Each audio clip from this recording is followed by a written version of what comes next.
Baker's Kitchen. Your support makes a difference, impacting education for kids of all ages. And none of this happens without you.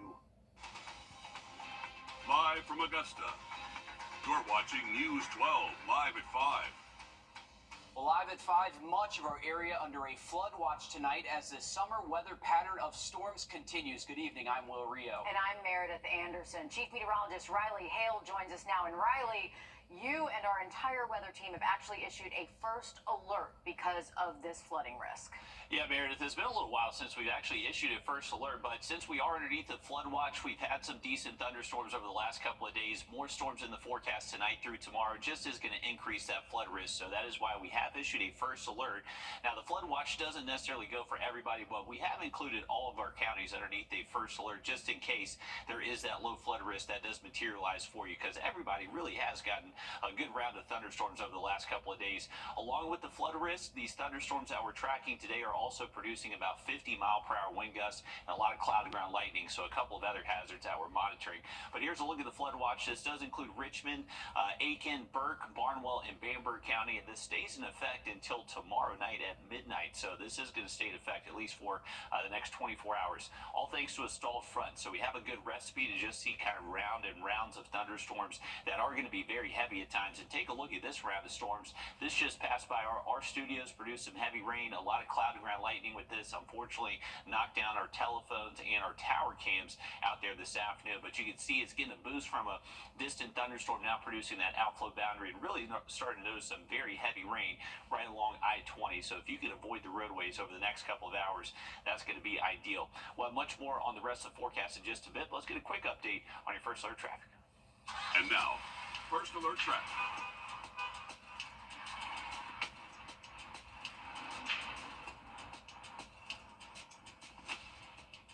Well, you can see the wet conditions just outside of our studios. This is a look at I-20. That eastbound traffic is moving along, but it is crawling, not necessarily at a quick pace. And that weather that we're seeing right now impacting the area, likely not helping things. This has been blinding rainfall from our tower cam here that we've been tracking over the last 30 minutes. So this is slowing things down. If you can avoid the state line, you're likely going to avoid that headache that we're looking at. We'll have much more on the flood watch and that weekend outlook for you in just about 10 minutes. All right, thanks for that, Riley. A new Georgia law is protecting children who ride the bus to school.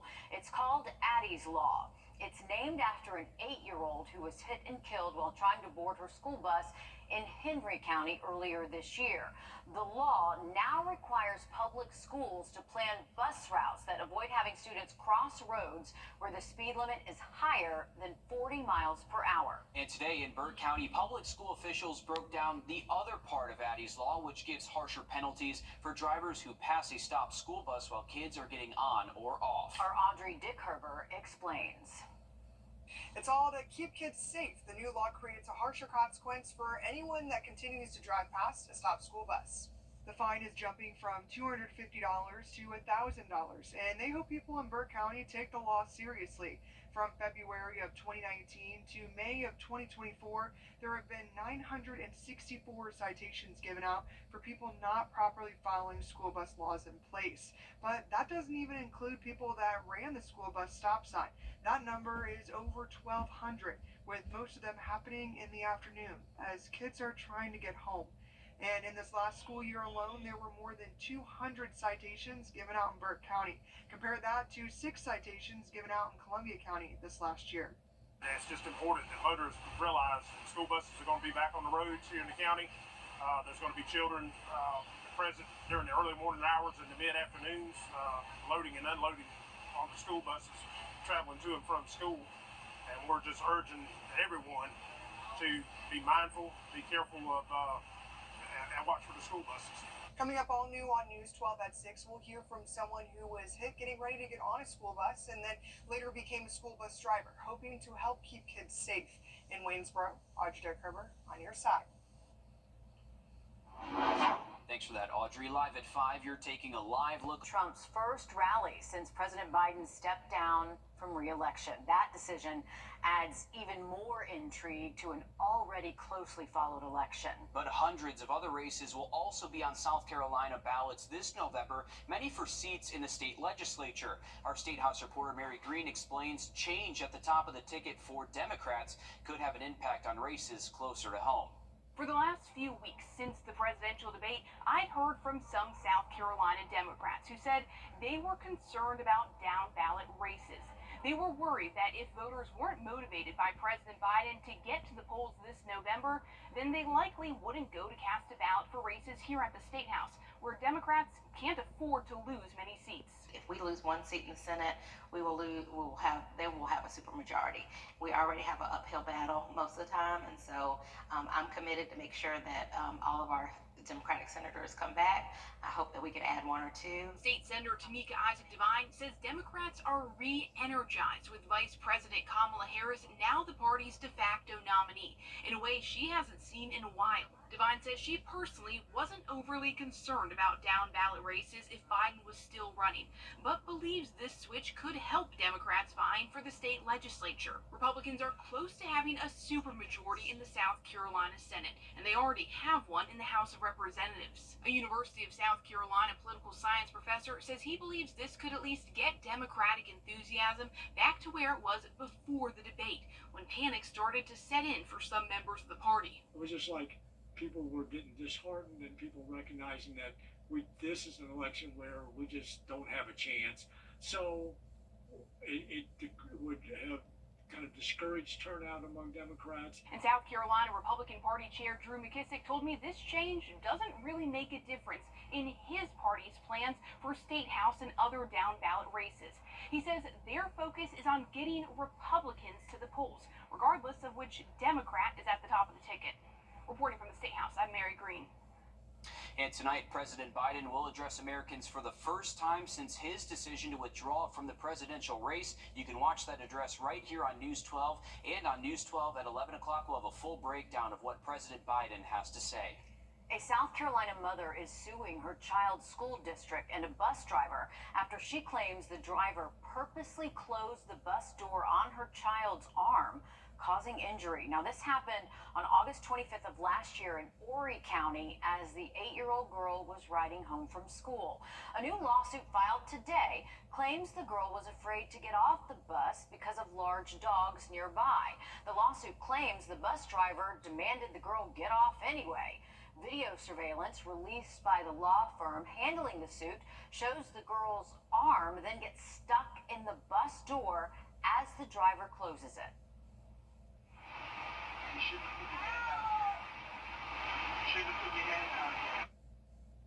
If you had trouble hearing it, the bus driver could be heard saying you shouldn't have put your hand out there. The video shows the child being released after the driver reversed the bus to the previous stop. The lawsuit claims the girl suffered severe physical injuries to her left wrist and arm that required medical attention. The lawsuit also claims there was an aide on the bus that did not intervene. The bus driver resigned and was arrested for unlawfully placing a child at risk or causing harm, but that charge was dismissed. The lawsuit is demanding a jury trial and punitive damages. Of course, we'll continue to follow this, and we'll let you know as soon as we learn more. Riley? Well, we do have a first alert in effect that will last through tomorrow. We're expecting more rounds of heavy downpours and thunderstorms. Update on that full forecast coming up. In several parts of Georgia submerged under inches of flooding from yesterday's storms. A closer look at that damage coming up next. Time and Temp, brought to you by your First Alert weather team. Be comfortable inside with Riverside. Riverside Heating and Air.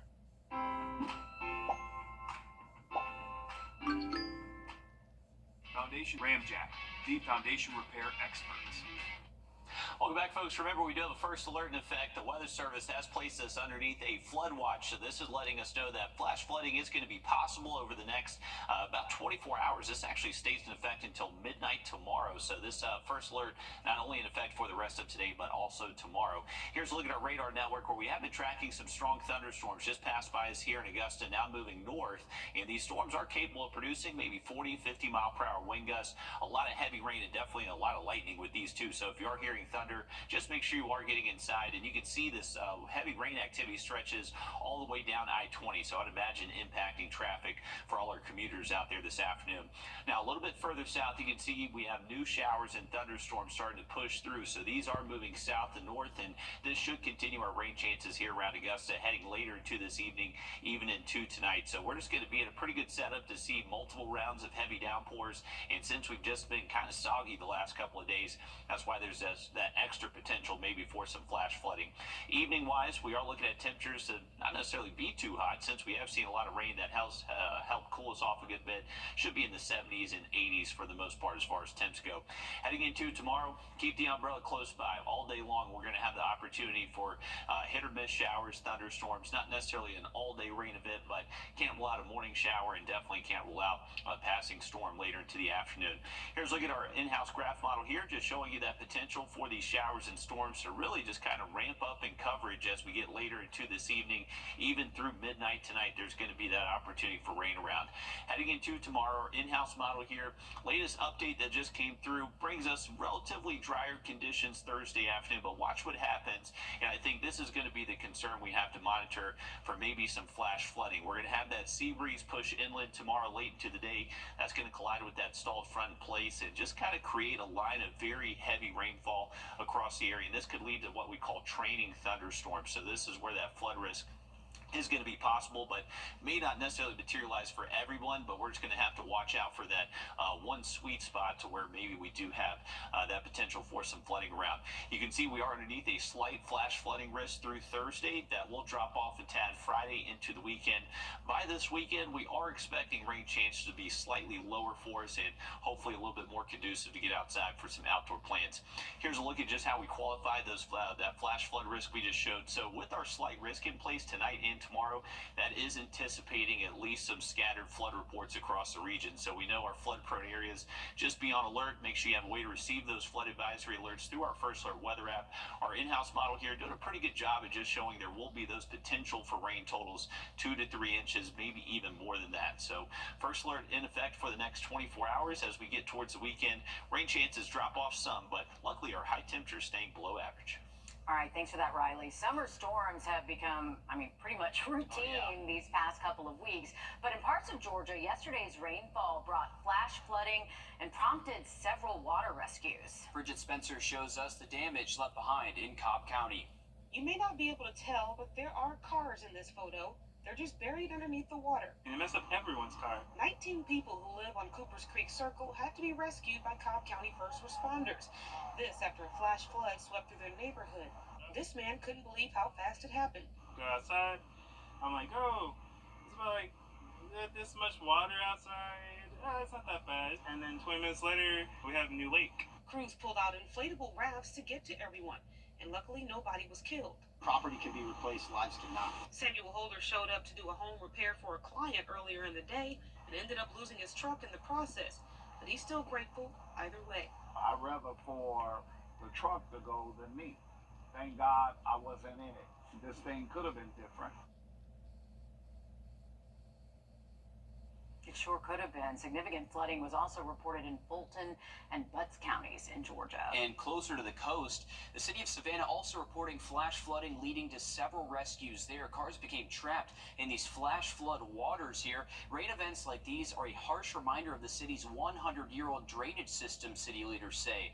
While there are more than a dozen major improvement projects underway to address that concern, it did nothing for the vehicles damaged yesterday. One of the victims, a Savannah mother who found out about her waterlogged vehicle through Facebook post while she was at work. Bobbing in the water, and I was like, oh my gosh. And it was stuck here because it flooded on Saturday as well.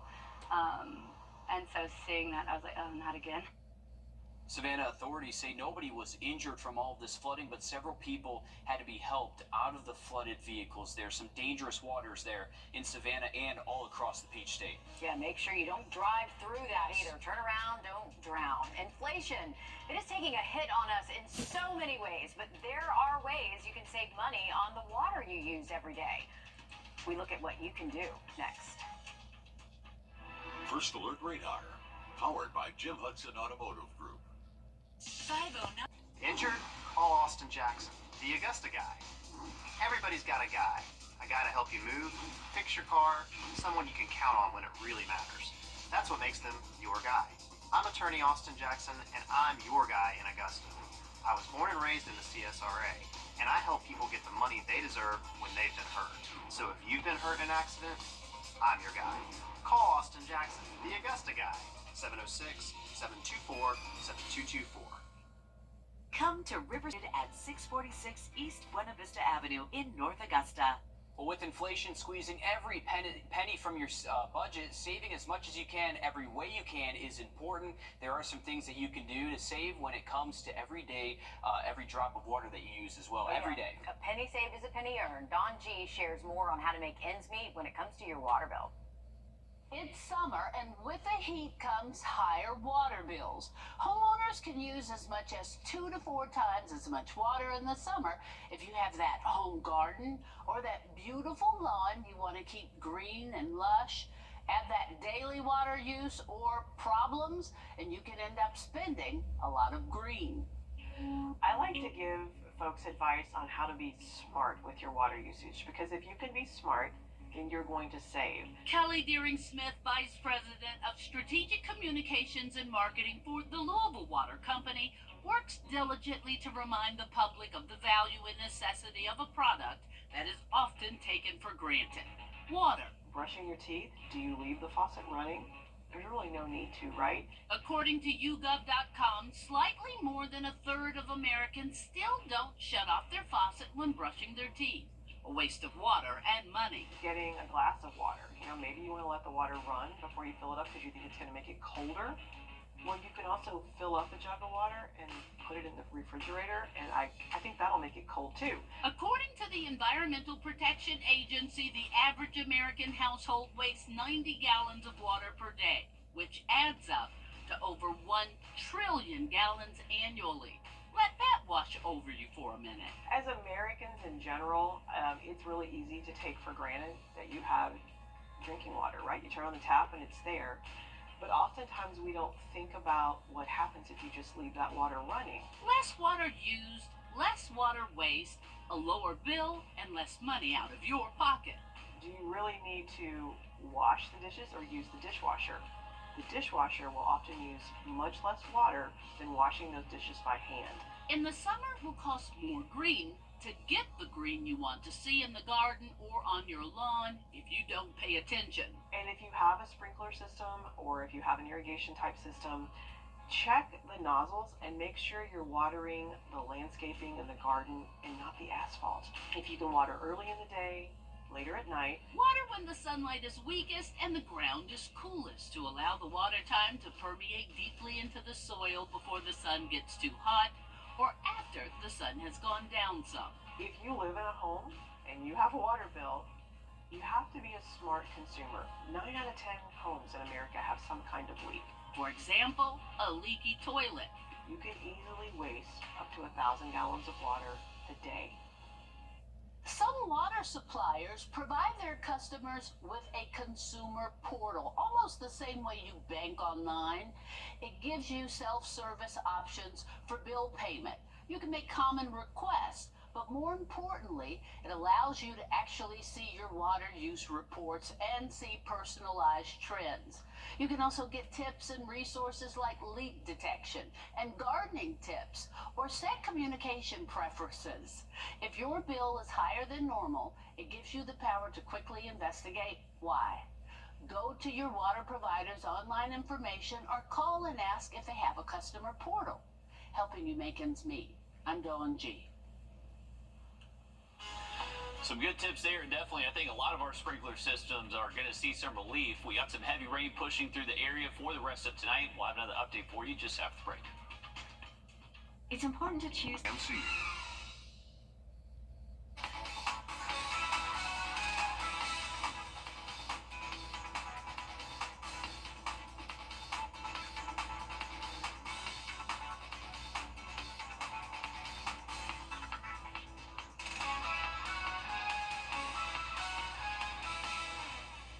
Well, take a look at this scene officers in Pickens County dealt with last night. That's right, that's a cow stuck in the fenced parking lot and playground at Pickens Elementary School in South Carolina. We had to get a selfie in there. Starting last night and leading into the early hours of the morning, the Pickens County Sheriff's Office worked to get this runaway cow back to its owners. Yeah, it led him on a bit of a chase, though, first, jumping over the school fence and running off before it got so tired, it just sat down on the historic steps of the Hampton House. Few officers were knocked down while trying to detain the cow, but they're okay. The police chief saying no injuries, just some bruised pride. Yeah, that cow was ground beef then, if it wasn't moving. No, poor joke. Okay. Didn't like it. Okay. I butchered it, I guess. There you go. That was a good one. That was a good one. I'll give you I that want to one. know how this cow jumped over an entire fence, though. I know. I know. And that looks like a prized heifer right there. Yeah, That is definitely missing from one farmer. Yeah. But I'm glad he was able to make it way back home. Yeah, absolutely. Good work by the deputies. I mean, she just wanted to play at the playground. Playground, yeah. Cow got a little bored. All right, move it along there. Hey, Hey. This is going from bad to worse. There we go.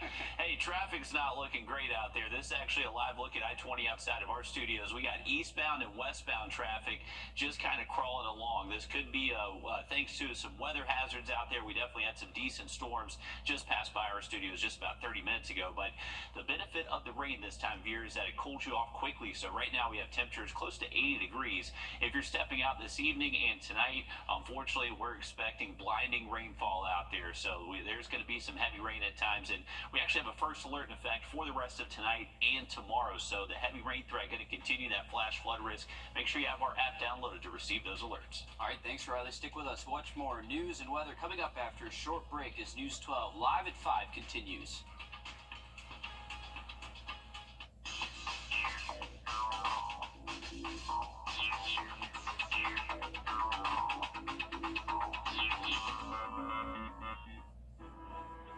Trust Chief Meteorologist Riley Hale for your first alert. When you visit or work with Parker's Kitchen, your support makes a difference. You've helped us rank as Best Workplace in America. None of this happens without you. Thank you. You're watching News 12 Live at 5 continues. As storms roll through our area, our weather team is issuing a first alert to keep you in the know. Good evening, I'm Will Rio. And I'm Meredith Anderson. Chief Meteorologist Riley Hale joins us live at 5. And Riley, this first alert is because of a flood watch across much of our area tonight. Yeah, Meredith, the Weather Service actually did place us underneath a flood watch that stays in effect until tomorrow night around midnight. So that's as long as we're going to allow this first alert to go for. So flash flooding is going to be possible for pretty much every single county. We've already had a good round of thunderstorms today, and over the last couple of days, we've had some good thunderstorms. So we're already pretty saturated with additional storms moving through the next couple of days. That's why our flood risk is just going to be a little bit more amplified out there. But additional 2 to 3 inches of rainfall possible in the next 24, 36 hours. So no surprise that these flood watches were issued by the Weather Service there in Columbia.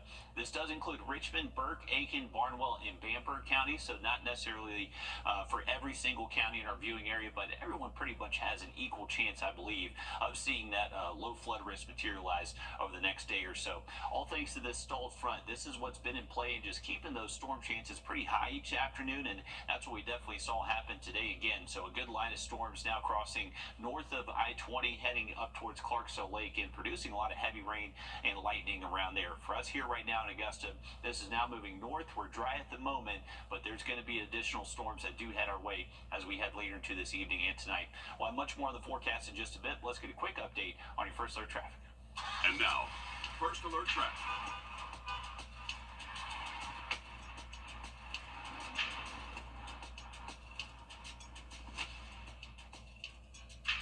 All right, folks, I want to give you a view just outside of our building. This is a look on I-20. You can see eastbound, westbound lanes a little bit slow moving, but an update for you. We actually have a tree down at mile marker 20 on I-20 eastbound is blocking both lanes, so that's over on the South Carolina side of I-20. So westbound traffic heading towards Georgia, you're likely going to notice that slowdown. But even here, just outside of our studios, between Riverwatch Parkway and Washington Road, that westbound moving traffic is crawling along, not moving all too quickly. And our eastbound northbound traffic like we usually see this time of day, also not moving too quickly either.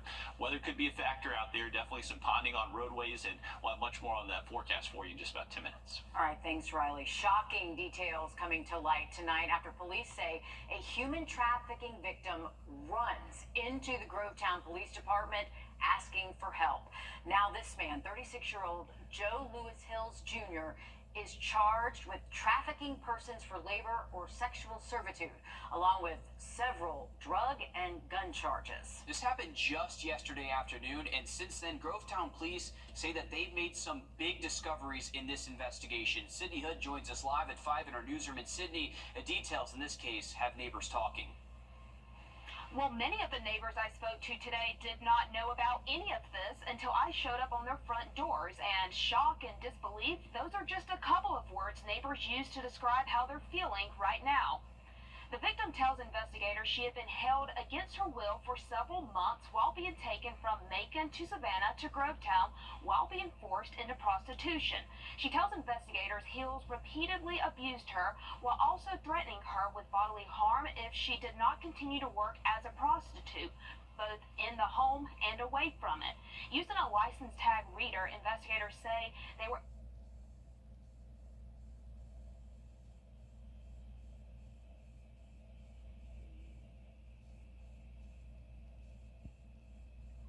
having some technical difficulties there, but we'll continue for Sydney here. She found out that using a license tag reader, investigators say they were able to verify the victim's timeline and travels with Hills. Investigators say they then contacted the local FBI field office, who dispatched an agent assigned to human trafficking to assist. Now, with the details provided by the victim, the agent was able to support her claims while indicating that this is part of a larger human trafficking organization with ties around the state. Now, a lot of information that has neighbors asking a lot of questions tonight. Makes you think, oh my goodness, I know it happens all over the world. I know it's a big deal in Augusta, but right here in Grovetown, in this little neighborhood, which is a big little neighborhood, I'm sure there's over easily 600 homes in this neighborhood. And the Grovetown Police Department says they are anticipating further charges and arrest in this investigation. Coming up all new on News 12 at 6 o'clock, we'll hear from Sydney and from one neighbor who just wants the answers as to what exactly is going on in that neighborhood, but something you don't hear every day when you hear of human trafficking. Right, and unfortunately, this is one of those things where you want it to be rare. I did some digging today into human trafficking, and it is not rare in Georgia. I'll talk more about that coming up on News 12 at 6 o'clock as well. We look forward to that. Thanks.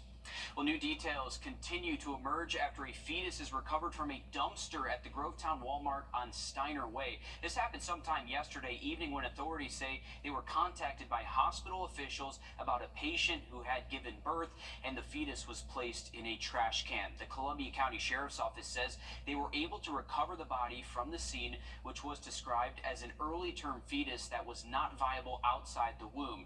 We're told both the mother and husband were interviewed by authorities. An autopsy has been scheduled, but there's no word on a timeline for that. A 2-year-old boy is dead after authorities say he was found unresponsive in a pool. This happening yesterday evening after Richmond County deputies were called to a home on Westfield Drive for a drowning. The child, later identified as Kenzo Burt, was taken to the hospital where he was pronounced dead. An autopsy has been scheduled. No word yet on whether any charges in the case will be filed. The Burke County Law Enforcement Center looks a little different today after part of the sign declaring it the Gregory T. Corsi Law Enforcement Center is removed. Now, the building was dedicated to the former Burke County Sheriff back in 2018. Today, county officials told us Sheriff Alfonso Williams removed the signage without seeking the board's approval. However, the Sheriff's Office released a statement saying the removal is part of an initiative to enhance visibility and accessibility to the public. The Sheriff's Office says the entrance sign still has the dedication and the plaque remains at the main entry door. Live at 5, you are looking at a map by FlightAware showing delays and cancellations across the U.S. The amount of red much higher than usual, even 5 days after an international outage caused by a cybersecurity company, CrowdStrike. It sent airports and flight operators into a tailspin that is just now starting to correct itself tonight. As Brittany Ford shows us, there's still a lot more recovery to go at the world's busiest airport. Frustration and chaos continues at the world's busiest airport. It had to get this extreme. Like luggage on luggage. Like I feel like I'm packed in like a sardine right now. This is crazy. As Delta Airlines struggles to recover from the recent global IT outage. I was here for about probably 12 hours yesterday. 11 of that was spent waiting on a flight.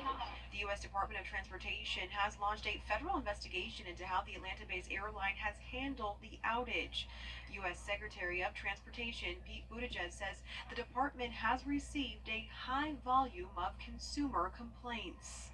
We hold airlines above all accountable for results. However they run their business and organize their business, we're going to hold them to the standard of how they take care of passengers. Delta President Glenn Hauenstein was in Atlanta Tuesday at the Global Business Travel Association conference. Hauenstein spoke publicly for the first time about the outage, quoted saying, "We have been working around the clock to try and recover. Unfortunately, our coverage is getting a little bit more sluggish than some of our competitors who also had CrowdStrike, and unfortunately, we're painfully aware of that." They can't even track their crews right now. Everything is just chaotic. The ongoing mess has passengers questioning their loyalty. I live in Atlanta. We're a Delta city. But, you know, if I need to use another airline to get where I need to go this time, I'm going to do that. And the U.S. Department of Transportation is looking into complaints filed against Delta for the company allegedly not refunding customers for the full price of their canceled flights. From adoption to playing with the pros. Just ahead, a Clemson softball star is sharing her inspiring story and how her adoptive family helped elevate her career and her life. Riley? Well, we have issued a first alert in anticipation of a flash flood risk across the area. Give you an update on where we're tracking those storms and what to expect tomorrow, just after the break. Time and temp, brought to you by your First Alert weather team. Introducing the First Alert Radar Network. With up to 10 times the resolution of other local radars and technology that can pinpoint right down to your street. First just got faster. Like Rogue with 2.9% financing for 60 months. Breaking news live at 5. A second and third suspect are arrested in the shooting death of a 19-year-old over the weekend in Augusta. Earlier today, we learned 18-year-old Nasir Mitchell was charged, and now we're told that 19-year-old Devin Garnett and 16-year-old Terrell Miller are charged as well in the death of 19-year-old Elijah Oliver. Oliver's body was found with at least one gunshot wound Saturday on Acapulco Drive. Now, Mitchell, Garnett, and Miller were all charged with murder and possession of a firearm during the commission of a crime. Riley? Well, I want to go back out to our traffic camera network and take a look at this traffic just outside of our building. This is I-20, and you can see that westbound lane has basically come to a standstill, folks. I would really avoid the interstate if you can help it. There is likely an accident just past the Washington Road exit on I-20 westbound that is backing up traffic all the way into South Carolina. So not looking good for any of our afternoon commuters, unfortunately, stuck in that headache out there. We also have a flood watch in effect for the rest of tonight and lasting through tomorrow, highlighted in green right here. So that does include Richmond, Aiken, Barnwell, Bamberg, and Burke County. And those are going to be the counties that have that highest risk for flash flooding. But really anywhere in the CS area is going to have the chance for some heavy downpours that could lead to some localized flood issues. Here's a look at our current radar network to where we had a decent storm just pass by us here in Augusta. Now moving north up towards the lake and getting north of I-20. We're dry right now, but we do have more showers and storms bubbling up just south of us. And this is what's going to continue to build over the next several hours and keep our rain chances pretty decent as we head into later this evening, and even portions of tonight, possibly even up until midnight and even after that. So evening plans definitely looking wet across the region. I would have the umbrella if you're stepping out, but since we have seen good cloud cover and rain chance the last several hours, temperature's not feeling too bad. Currently down close to 80. For tomorrow, we're expecting another decent opportunity for showers and maybe even some of those heavy downpours that could trigger a few flood alerts. So just want to make sure you're keeping the gutters clear, make sure you're keeping those storm drains clear as well. Just take a look at how much rain we've really seen over the last 24 hours. You can see highlighting that green and yellow color up towards the lake. They've seen several inches of rainfall. And just when you see the loop of this with that stalled front, that's why we just have a good recipe to really see these rain chances linger over the next several hours and into tomorrow as well. So here's a look at it. I think our in-house model is actually doing a pretty decent job of showing what the setup's expected to be. So we have the sea breeze front moving inland. We have lingering outflow from distant storms. All that should just kind of converge and produce a pretty good rain threat across the area into tonight. This is our model here jumping ahead to around 1 a.m. Still finding pretty numerous showers across the region. That will eventually go down to more isolated activity by tomorrow morning. Tomorrow morning expect to be pretty cloudy, maybe some dense fog in a few spots if we cool off to that dew point. And then by the afternoon, once we heat up again, we'll allow these showers and storms to develop later into the afternoon. Lasting through the evening, that sea breeze front will be rushing inland, and that's what's going to help set off just a line of really heavy rain activity, and that's where that flood risk is going to come into play. So why the first alert is in effect. Heading into Friday and the weekend, that stalled front starts to dissipate a little bit. And then we're going to bring in a backdoor cold front. That's going to bring us a little bit drier air frame or drier air mass, and that will be lowering our flash flood risk Friday into the weekend. And luckily, with that backdoor cold front to end off the work week, that is going to keep our high temperatures below average. How about that? Highs in the upper 80s all the way through the weekend and even most of early next week. All right, thanks, Riley. One crazy experience. That's how a former Clemson star describes her journey from adoption to pro softball. Carmine Jamai explains how a family defined by competitiveness and unconditional love had gotten her to this point. One crazy experience. That's how a former Clemson star describes her journey from adoption to pro softball. After 3 All-ACC selections, just making her pro debut, explaining how a family defined by competitiveness and unconditional love has gotten her to this point. Had a great career at Clemson for 4 years, and then now she's playing pro. You don't hear a lot of adoption stories like that. Health conditions forced Mackenzie Clark's biological mother to put her up for adoption, and Carrie Clark stepped in. Just speaks high volume about her and her character. And flying from Florida to Minnesota to adopt newborn Mackenzie sight unseen. I have spent years trying to absorb and replicate my mother's kindness and compassion for others. Mackenzie's biological mom, Jennifer, recovered, but before they could reunite for the first time, Mackenzie's half-sister died from medical procedure complications. To hear that she passed away after COVID, after I thought I was going to get the chance to see them before I left for college, was truly devastating. Still carrying her biological family with her. My mom's like, you know what? You sound like your birth grandma. I'm like, how do you remember what she sounds like? It's been 20 years. Taking her adopted grandmother to her first Clemson softball game. I hit the home run, I'm going around the bases, I get to like home plate and I go up and I'm pointing up to the stands and I'm smiling. My grandma's like, oh yeah, I got your home run ball. And now it's sitting in her living room, like probably #1 memory of my family coming up to Clemson. Just weeks after completing her Clemson career, Clark becoming a pro captain with Athletes Unlimited. It's a grand slam for Mackenzie Clark! I'm just out here playing pro ball with the best of the best, and I'm not going to question anything. I'm having the time of my life. Once softball ends, she wants to be a firefighter. To be in a position where I can help another family, possibly on their worst day, just to be there for other people's families would be the dream. Passing on the unconditional love she's received. Mackenzie says that she plans to reach back out to her biological family once she gets a break from pro softball in a few months.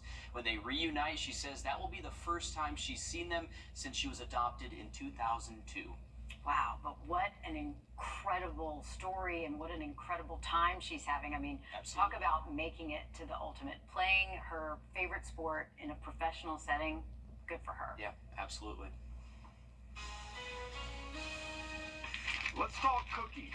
Not this kind of cookie, but the kind that follows your every move online. I'm Jamie Tucker. Coming up, we're going to look at the best and maybe the worst internet browser to protect your privacy. First Alert Radar, powered by Jim Hudson Automotive Group. Cracks in your bridge. Google has reversed a decision to allow certain types of cookies from following your every move on the internet. Now, cookies track websites you visit, links you click, products you look at, and even how long you spend on a particular website. Our consumer tech reporter Jamie Tucker breaks down what this decision by Google means for your internet privacy. What the Tech, sponsored by Augusta Preparatory Day School. We all know Google tracks our movements online using the Chrome browser, Gmail, and YouTube using something called cookies. Now, about 4 years ago, Google said it's doing away with third-party cookies, but this week, reverse course saying they're here to stay. Now, cookies are trackers placed on your smartphone, tablet, or computer to identify your device and how you use it. First-party cookies are only from websites you visit. Third-party cookies, though, are from websites you may not have gone to before. They can gather data on your location, web activity, products you're interested in, and the device you use, and then send you ads based on those things. Now, Firefox and Safari have blocked third-party cookies, and Google said it would by the end of the year, but now it says it will continue to allow them. In hopes to get people to switch to its Safari browser, Apple has introduced a new creepy ad campaign illustrating how Chrome tracks what you're doing online. Now, companies are required by law to get your permission to allow third-party cookies. You've no doubt seen these pop-ups. You can opt out, but you'll need to do that anytime you visit a new website. Another option is to switch browsers. For iPhone and Mac users, Safari blocks third-party cookies. Firefox is another option. This browser works on all phones and computers, blocks third-party cookies by default, and prevents websites from sharing your information with another website. We're all creatures of habit, and it's tough to switch things like email and browsers and search engines. But if privacy is important to you, Google's decision to continue allowing these third-party cookies might be reason enough to browse differently. That's What the Tech. I'm Jamie Tucker.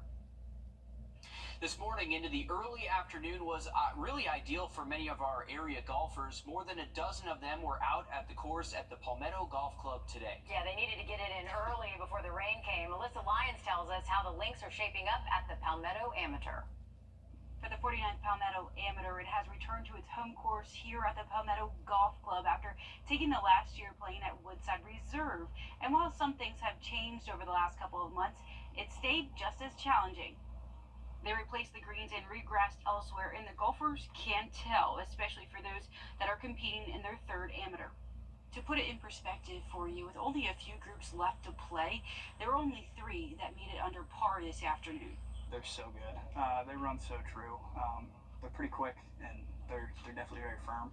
I mean, you're hitting, like I said, full swing wedges that are bouncing 30 feet past the hole. That's definitely tough out here. The greens have a lot of character. It's the biggest thing, just knowing your miss and being smart out here. Par's a good score. With rain in store for the rest of the week, it was so important for these golfers out here to go low today. We'll talk about their game plan coming up all new on News 12 at 6 p.m. I think that'll. Big Accidents News. They've won hundreds of millions for injured people, and they're ready to help you today. Welcome back, folks. Wanted you to scan this QR code. We are underneath a first alert, and this will give you impactful weather alerts. You can track all these storms with our interactive radar, and you'll always be in the know when any type of weather alert is issued for your location. If you had our weather alert downloaded, you live in Wilkes County, you would have known that they just put out a special weather statement for this storm in central Wilkes County approaching downtown Washington. 40-mile-per-hour wind gusts moving northeast at about 35, and a lot of lightning with that storm, too. If you're heading out tonight, make sure you have the umbrella with you. We got high rain chances in store for tonight and again tomorrow. That's why the first alert is in effect, so make sure you are staying weather aware. All right, thanks, Riley. Stick with us. Much more news, weather, and sports coming up after a short break on News 12 at 6 o'clock.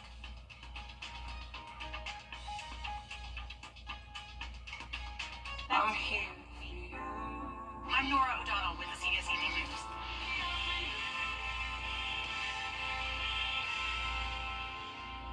When the unexpected happens,